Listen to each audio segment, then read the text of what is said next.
Hi, and welcome back to Pay Down Debt Solutions. I'm Jen, and Dan is off working on our app for you, so he'll be back shortly to do some videos.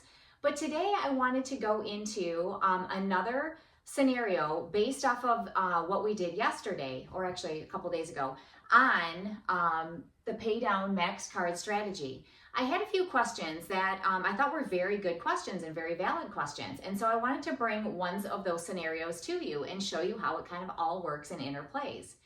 So one of the questions that I received was, hey Jen, how come we don't, why do we not worry about the other two cards in the scenario, and why did we only focus on one to begin our max card pay down strategy? And I want to go over that with you, and I want to show you an example of if we did a split card strategy, because you certainly can.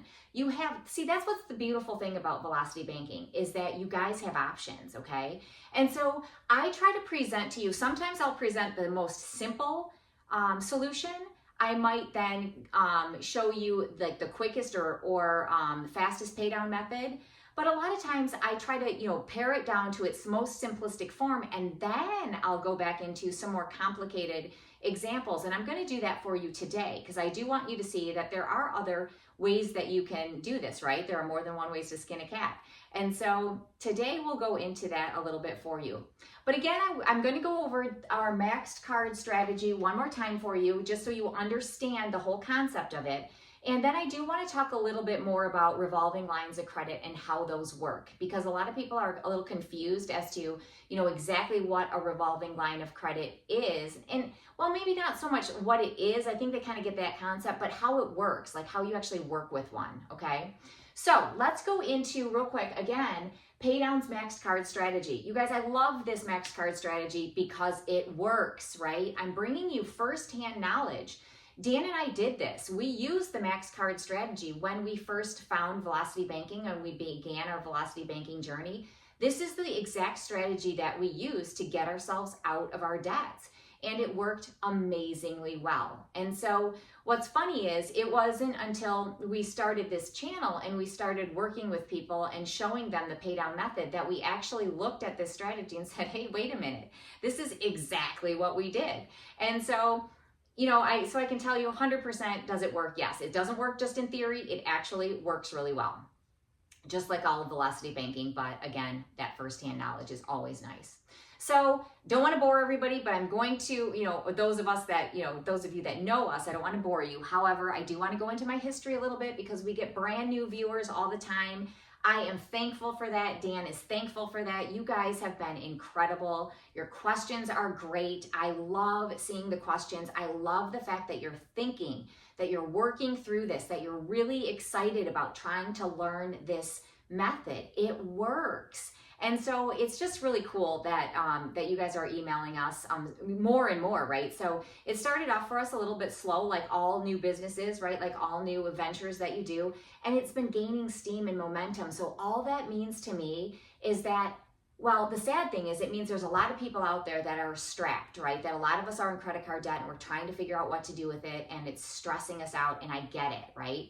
And that's why we did this, because we want to help you guys. We want to help you because we know how you feel. And so that's the first thing, right? So the sad thing is, yeah, there's a lot of people out there that are feeling strapped. The second thing is you guys are finding solutions, right? You're trying to work through and, be responsible and try to handle your debt and take care of it. And so you guys are all smarter than everybody else out there who doesn't care or is trying to go to a debt repayment company and just because they can't handle it, right? A lot of people can't handle things like this emotionally. It's very difficult when it comes to finances, and it's very stressful when you feel like you owe everything and you don't know what to do. And so a lot of times it's easier to just pick that weight up off of your shoulders and hand it to somebody else. And I get it, but don't do that. Please don't do that, because we have a solution. We have ways to help you, and I think you can, and I think you will if you keep following and learning and listening, okay? So again, Dan and I, we are business owners, right? I come to you with a plethora, love that word, right? A plethora of knowledge when it comes to banking, because I was a banker before I was a business owner. I was a branch manager before I was a business owner. And then, after I retired myself from banking and being a branch manager, there's nothing like owning your own business, you guys, it's great. But anyway, after I retired myself from that, I got into running my own business. And Dan has been a business owner for many years. He's actually a mechanical engineer. That is what he got his degree in. So he has a math minor, I believe it is. He actually might have a math master's too. But he has a math minor or master's. I don't even remember at this point. He does have a master's degree. It is in business. But he has extensive math background. But what's funny about Dan is, right, so he has all this math background. But when it came to accounting and dollars and cents like this, that wasn't really his thing, okay? He didn't understand it in the way that we understand it now. And so I love it when people say that they're great at math, but then their finances, they just 𝐔𝐘𝐒 at, right? Because it doesn't always go hand in hand. It's a totally different animal. It looks completely different. And so what we're teaching you is how to become good at math and finance math, because that becomes really important, obviously. So again, I come to you with banking knowledge. I come to you as an ex-banker and an ex-branch manager, and I can tell you banks do not teach this. Bankers do not teach this. You do not know how to do velocity banking, and you certainly don't know how to do the pay down method because you're not being taught it. And it is knowledge that makes this so powerful. Knowing what to do with your money and where to put your money is what matters. And that's what we're teaching you guys. So leaving the banking aside, when we got into running our own businesses, right? So Dan worked for the car companies for a few years. When the car companies got in trouble, he then became a business owner. He started some of his own businesses, and I did the same thing. So what we found is, even though we had very successful businesses, okay, they were making money and they were doing well and they were growing. The problem was we were payment poor, just like so many of you out there are. I get it. We were there. We were among you. You are told by all of these institutions and these different credit companies and these different lenders, hey, you can afford this. Hey, you can afford that. It's just this much payment. It's just this little itty bitty payment. Well, guess what? All those little itty bitty payments add up, and then you find yourself with DTI that's out of whack, right? So it's debt to income. That's what DTI is. So you find that you're completely out of whack. Your debt to income is totally skewed, and now you've got a problem because you are payment poor and you can't handle your finances. All right, on paper, somewhere you might be able to afford it, but you can't see the way, right? You can't see your way out of it because you aren't taught this type of banking, all right? So Dan and I, payment poor, we had troubles. We were trying to figure out what to do. We felt stressed. We felt strapped. We were picking at each other. We were so stressed that we didn't even like each other for a little while. There was a little bit of time where we probably, we weren't friends, that's for sure. And we didn't love each other at that point. Now, I mean, we've always loved each other, right? But we didn't we weren't excited about each other because we were so stressed. And when you're stressed, that bad part of your personality comes out. And I know you know what I mean, because everybody's been there and everybody's done that.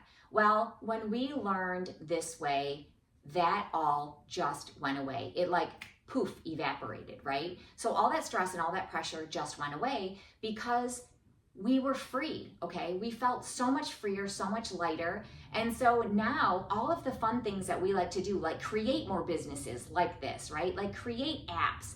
Dan's in the process of making an app for you guys. He's in the process of making other platforms to help you with this system, to make it super snap, simple, easy, right? And so that's what we want for all of you. We want you to be able to come to our platform and look at it and plug in your numbers and know exactly when you're going to be paid off, how you're going to do it, what your strategy is. All of that is going to be super simple for you, okay? But learn the math and learn the math now, because this is important too. It's important that you know how to formulate your strategy.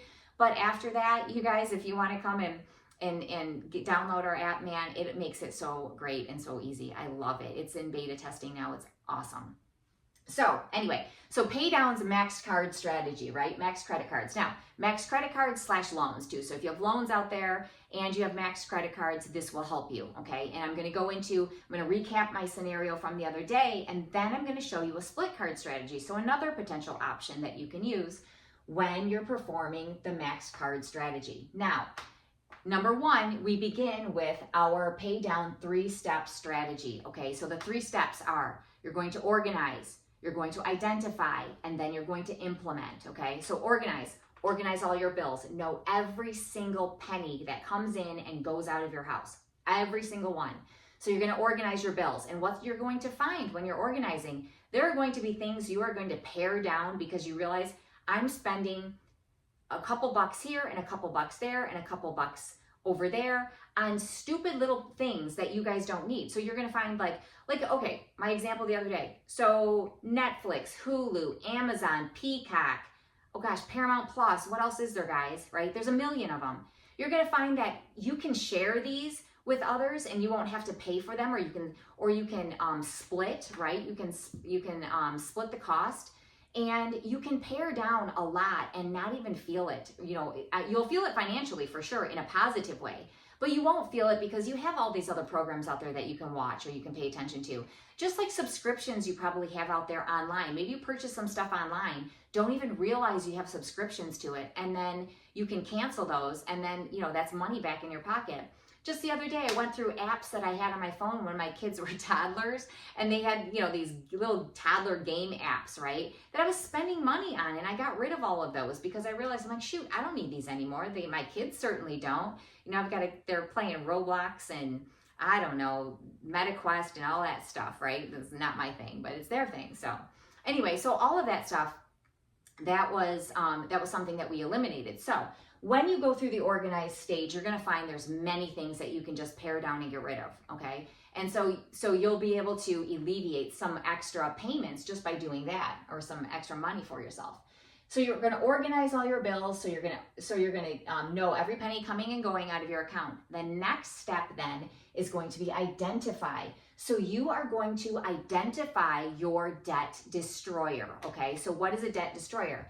This is where I talk about RLOCs, or revolving lines of credit. Lines of credit. Never, never, never a loan, always a line, okay? And so I'm going to get into that in just a minute because I want to go in and re-explain that a little bit for you and how those tools work. So you're going to identify your debt destroyer, which is going to be a credit card, a personal line of credit, a home equity line of credit, or a business line of credit, okay? So those four we can use. Now, for most of you, you're going to be using credit cards for this originally, or to begin with, because many of you that find yourself in this situation either don't have equity in your home or are renting and don't have a home. So we're really going to be looking at personal lines of credit and credit cards as your second step in this, okay? So identify your debt destroyer, which will typically be one credit card that you have, and it can be maxed. Yes, that is part of this strategy. Even if it's a maxed card, we're going to use that maxed card and we're going to pay down your debts with it, and I'll show you how. So number 3, you're going to implement your plan then, okay? You've identified your debt destroyer, you've then figured out which one you're using, and then you're going to start paying down your debts, okay? So when you get to the implement stage, you're going to begin working your strategy. So what is your strategy? Well, it's exactly what I'm going to be listing for you in just a second so you understand what that strategy piece is, okay? So when I talk about a split card strategy or a single card strategy, the split card is taking 2 cards as your debt destroyers, okay? And you're using 2 at the same time. Or you're using 1 card or 1 line of credit as your debt destroyer. All right, so then your number 4 step is going to be obtain a personal line of credit or a home equity line of credit or a business line of credit, whatever is going to work for you at that point. Again, most of you will probably be working with a personal line of credit at this point, okay? Because you may not be able to get a home equity line either based on, you know, a job that you haven't been in long enough. Maybe there's not enough home or equity in the home, or maybe you don't have a home. But some of you then could also be using a business line. Maybe your business, you know, has some credit built up and we can use a line of credit for the business. So it just really depends. But again, most of you at this point are going to be looking at a personal line of credit. And in our story, I think I told you guys the other day that Dan and I actually had a home equity line of credit sitting there that we thought was closed out, and it was at 0, but we thought it was closed out because we were told that it needed to be closed out and closed. Well, we assumed the bank had done that and they hadn't. So apparently they didn't actually need to close it out, but they left it at a 0 balance. So it sat there unusable to us as far as we were concerned until I took a good look at it and realized that it was active. And then we started that as our second stage of our pay down strategy using the max card strategy, okay? So Then number 5, your 5th step is going to be pay off the remainder of your balances, right? So you're working your strategy, and then the 5th step is paying those babies off, right? So that's what we're doing today. Now, revolving lines of credit, and I want to explain these thoroughly. So when you're looking at revolving lines of credit, we're talking again about a personal line of credit or a home equity line of credit, okay? Or a business line of credit. But let's work with the personal line of credit first. So here's how this works, okay? Velocity banking. The idea is to park all of your income into your line of credit instead of your checking account. So a checking account, right, is going to be, so if you have a checking account, right, so here's your checking account. Here's your income. Your income goes in, okay, here's your income. Your income goes into your checking account, and then your money goes out of your checking account for bills, right? You handle bills and whatever you're purchasing, okay? So money comes into your checking account and it goes out through your debit card or through an auto payment, like bills or whatever, right? So when you have a line of credit, okay, so either your revolving line of credit, such as a credit card or a personal line of credit, we are still going to do the same thing. We're going to put our income instead of into our checking account, though. Let's say this is a personal line, okay? If this is a personal line of credit now, our income is going to go into that personal line of credit, essentially making a payment to that line of credit. So paying that line of credit down. And then you're actually going to pay your bills out of that line of credit. Now, there's 2 different ways you can do this. One, you can link this personal line of credit to your checking account as an overdraft account, okay? So what happens is money goes in, you put your deposit right into that line of credit, you pay it down, and then your bills come out of your checking account and you use your debit account, your debit card to pay for your gas, groceries, and all those other incidentals, okay, your living expenses. And what happens is your line of credit here, your personal line of credit goes in and covers everything in your checking account. So line by line, item by item, it pulls money to cover those charges that are coming through your checking account, okay? Now, you should be able to do that at 0 cost. If there is a fee for that, you don't work it that way. So if there is a fee for it to automatically draft like that for you out of that line of credit into your checking account to then pay for your stuff, right, your stuff, then don't do that. What you would do then is you would manually move the money to your checking account, okay? You manually move the money to your checking account as you know your bills are due, and then you make those payments through your checking account. So you can do it that way. Or you could use a credit card and use your credit card to pay everything, and then you use your personal line of credit to then pay off that credit card each month, okay? So there's a couple ways you can do that. Now, if it's not a personal line of credit and you're using a credit card as your debt destroyer and you need to park your income on the credit card, you are then putting your entire income onto that credit card, okay? Everything that's available to you. And then you're still charging out your chargeable expenses out of that credit card. So gas, groceries, anything, any bill that you have that can be paid through a credit card. A lot of times your phone bill can, your energy bill can, water bills. Lots of things can be paid through a credit card through that way as a bill. But then there's chargeable expenses and non-chargeable expenses, okay? So non-chargeable expenses are, you can't pay your rent, you can't pay your mortgage through a credit card, nor can you pay rent. You can't pay a car loan. You can't pay any loan at all through a credit card unless you use a service called Plastique, but that would be for a one-time payment. I don't want you guys doing that monthly because it costs 2.99% to do, and then you've just skewed everything, okay? You'll go the opposite direction. So if it's for a one-time thing, you can do that, but don't do it on an ongoing basis.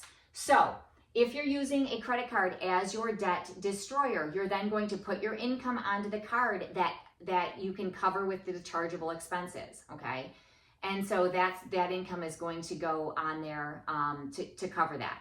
Now, the other thing I want to make sure I mention again, and I do this all the time, but I want you to know that you need to break up your payments to that credit card. So every other day, you're going to be putting money on that credit card instead of putting a lump sum, because if your cards are maxed and you put a lump sum on that card, the bank is going to come in and slap your available limit down and you won't be able to use that money. So you have to then take, let's say you have $2,000. You're going to divide that $2,000 out throughout the month.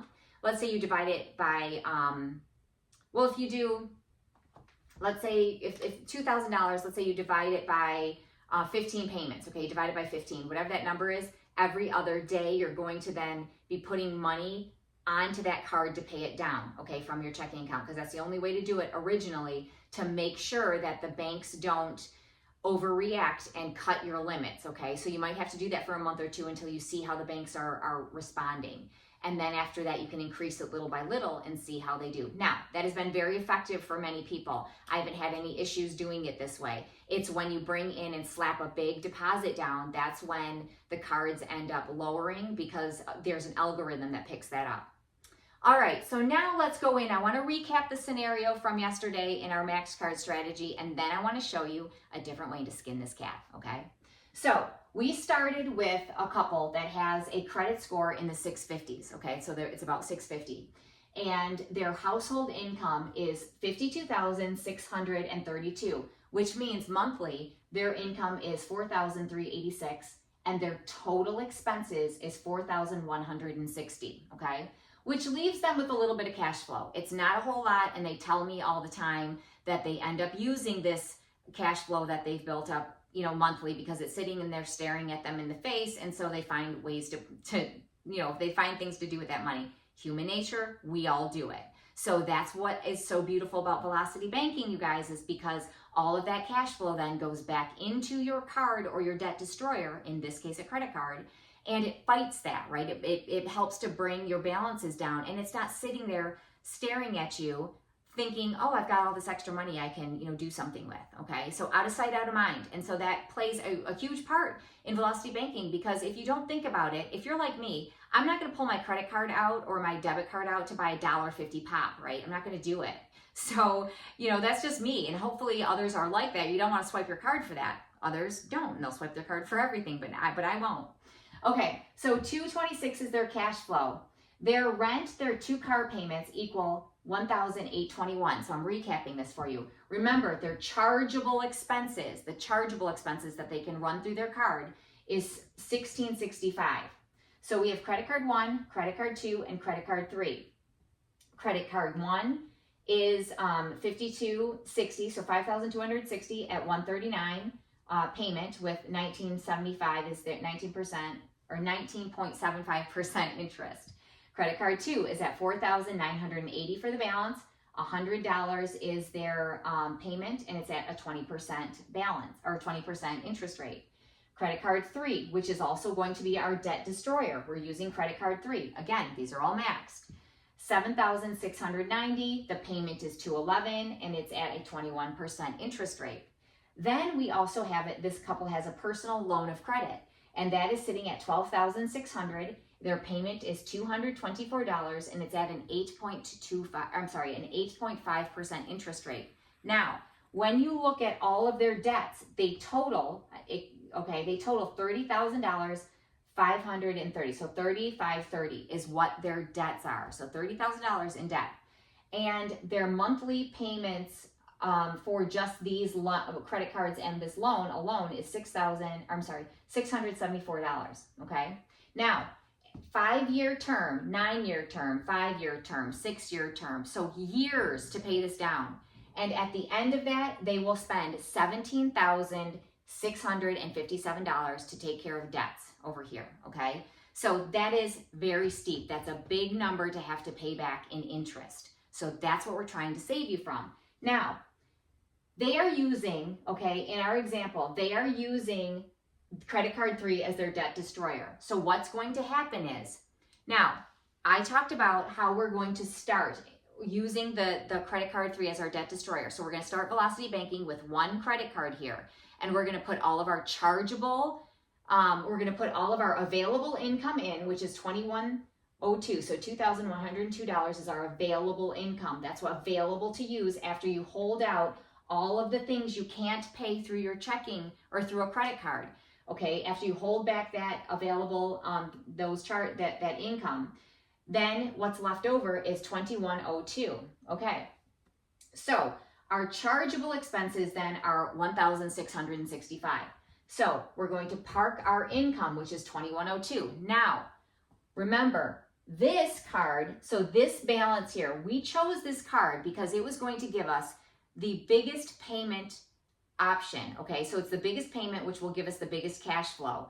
So we want this $211 to help work down our card, okay? So this now comes out of our expenses, right? So this is, I'm sorry, it is still an expense, but it comes back in as available cash to us, okay? So it is added into our available income. So this $211 is inside of here now, okay? And so all of these, since we're still making payments, these all still have to be paid. So here we are, our income is coming in at $2,102. Remember again, withholding this here, okay, the 1821, we're withholding this, and we have to hold out these as well because we can't then pay those through the credit card, all right? So we use this as our debt destroyer. We put all of our income in, we put all of our chargeable expenses, they come out, and the interest again, to find the interest, we know that this card is at a 21%. So we have to find the interest by adding together our high balance for the month plus our low balance for the month. We add those together, we divide them by 2 to get an average, because remember, this is done, velocity banking and credit cards and lines are done on an average daily balance, okay, simple interest. So they take an average and they give you the interest rate based on that. So we take these two, the high and the low, we divide it by 2. We then multiply that number by our interest rate, so 0.21, so 21%, 0.21. And that will give us our annual interest rate. That is, but we don't want the entire year. We only want 1 month of that year. So we're going to then divide that by 12, and that is what gives us our interest, okay? So here's our interest, and then it's dropping the next month because the balances continue to drop, because this payment is now cash flow inside here, helping to work our balances down, okay? So then we said after a year, we know that their credit should be at a point where they can then apply for a personal line of credit, okay? And so sitting at a 650 credit score in about a year's worth of time, as long as they're paying their bills on time, and we know they're already paying these balances down because their balances are a few $1,000s less than they were, so they're no longer at that super high level max, okay? So they should be able to then apply for a personal line of credit. So they're going to do that at about 12 months. And if they get one for $25,000, so personal lines of credit can be anywhere from $10,000 to, $25,000, and it just depends on the bank, it depends on your credit score, it depends on your on a couple different things here. So if in this case, if they can get it for $25,000, what we then do is we then roll in all the rest of these that we can, right? So we put all of these together, okay? And it is going to be $23,500 at that point in time, because remember, all of these balances are a little bit less at this point by a year's worth of time, okay? So they're a little bit less. So we know that credit card 3, in interest, we've paid $995. Credit card 2, we've paid $978. Credit card 1, we've paid $980. And on the personal loan, after that year's worth of time, we've paid $1,606, okay? So we've paid all that in interest, but our balances have also dropped, all right? So now our overall balance has dropped to $23,500. So we're putting that then into a personal line of credit. This line of credit in my example is at 12% interest rate. So starting at 12% interest rate, our income is now $4,386, okay? So our income, again, matches our income here, because when you're dealing with a personal line of credit, all of your money goes into that line of credit because you can then pay everything out of it. Remember, you don't have to hold money out into your checking anymore, because the personal line of credit, it pulls from your line of credit into your checking, and then your checking covers it, okay? So you either do that as an automatic because there's a free overdraft for you that will take care of it, or you manually move it into the checking and then it pays right out of the checking. So you can use your entire income in this scenario, okay, at this stage. And so your entire income goes in, and again, we're gonna get our high and our low balance, right? We're gonna average it, and we're going to then multiply it by 0.12, because that's what the interest rate of our line of credit. And that gives us $213 as our interest rate, okay? And again, we're going to do it again at the next month. Now, you can see my expenses here are $34.86. What happened? How did they go from 1665 to 3486. They increased, oh no, right? Well, everything increased, right? So our income then increased, but our expenses now all can be paid through that credit card. So those are now taken care of, okay? So we've got our total expenses here. You're subtracting out your other expenses here because they're no longer held out, right? And we've taken care of them because they're gone now. They're gone inside this line of credit. So they're no longer expense to us, but they do come back as income. So we can subtract from our total expenses this 674, and so that's going to give us our 3486. So that gives us that number, okay? So now if we work this down, we know that it takes us 25 months. We've spent then $3,088 in interest, plus we have to add that though to the interest from the year's worth of time that it took us paying down each separate bill, right? Using the debt destroyer as one to help us get there faster. So we add these two together, the 3 and the 4,500, that gives us $7,647, okay? $7,000 to be wiped out of this debt, okay? As opposed to our $17,657 we would have paid had we not done velocity banking. Now, I'm going to show you a split card strategy and what those numbers look like in just a second. So I will be back in a moment. Okay, so now if I take the same scenario and I run it in a split card strategy, okay, so here's what that would look like. So a little bit more complex, but is it going to help us at the end of the day, right? And logically, you're thinking, okay, I'm going to then be paying down 2 cards at once using the velocity method. So it should then pay everything down a little bit faster. But here's what it looks like, okay? So here's what that looks like. So we have credit card 1, credit card 3, all right? We have $52.60 and $76.90. So we have to split our income. Now remember, this $139 also comes back to us in income, okay? So it ends up being, what is that? Oh, let's do it real quick. Sorry, let's look at this calculation. So 2102, right? Plus 139 equals the 2241. Okay, so 2241 is then the total income that we then can be splitting between these 2 cards. Now, I'm going to have to split these, so I end up with 1121 and 1120, right? So it doesn't split evenly, so we have to put $1 more or less on either side. So if we split this between the 2 cards then, our entire income, because this income, this came back to us as income, we then go ahead and work down our strategy. Again, add your high, your low, divide by 2, because it's simple interest, divide by 2, and then you take that number and you're going to multiply it out by whatever the interest rate was on each of those cards. So we've got one at 19.75, the other one at 21%, right? So you're going to get your interest rates, all right? So we're going to work these strategies down. So 1121 is our income, 1120 is our income here. We end up with our expenses, because remember, we have to split those expenses too. So those expenses have to be split up. And I just did an even split here. It might not work out. Like one bill might be a little bit more. So it might be, again, it did $1 difference here, but it could be a couple bucks more. It just depends. So you split that. And then you start working down your strategy. And again, after a year, you're still going to apply for a personal line of credit or the other one, remember, different ways to skin a cat. Maybe you apply for a 0% credit card if you can't get a personal line of credit. Maybe you're not quite there yet, so you decide to try for a 0% credit card. Now, so we get to this point, and we know that after 12 months, we will be applying for a personal line or a personal loan. And so we end up with, so where do we go? What does it end up looking like at the end of the day for this? Well, we know that our balances now have dropped on credit card 1 to $24.70, credit card 2, $47.35, credit card 3, $55.38, and our loan is now down to $10,918, okay? Which leaves our balances at $23,661. The interest has been changed a little bit here too, right? Because we did the splits and we changed it up some. So now our total in interest is $7,684.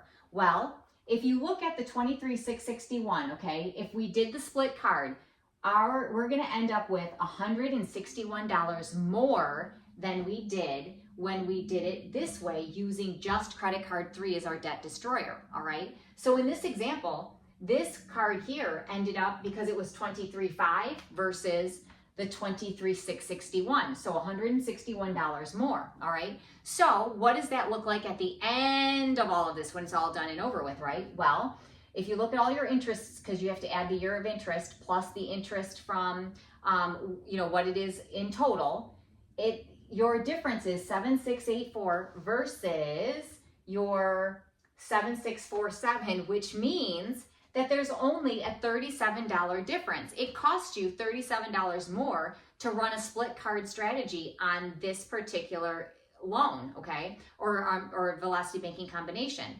So it doesn't always work, even though logically you might think that it would work out better to split your income and do a split card strategy. It doesn't always work out that way. So the beautiful thing about velocity banking, again, is there are different ways to skin a cat. Because I mentioned to you, you might then take a 0% card, and maybe you get a 0% card for 12 months or 18 months, and then you work down 2 of those cards. Chances are you're probably not going to get more than $10,000 to work with in a card like that, in a 0% card. But it still is going to help you at the end of the day, right? You're still going to be able to work it down, and you're still going to save a heck of a lot more money than if you let this play out like you might, okay? So I wanted to show you guys that. I thought these questions you guys are bringing to us are incredible. Thank you so much. I appreciate it. And I wanted to bring this scenario up to you because I did have a couple people ask that question, and I thought it was great. Valid questions. Love it. Love that you guys are working on this. I love that you're learning this. And stick with us, and we have more to bring you, and I'm going to keep bringing you ways to pay down your balances using the pay down strategy. Have a great day, guys. Thanks so much.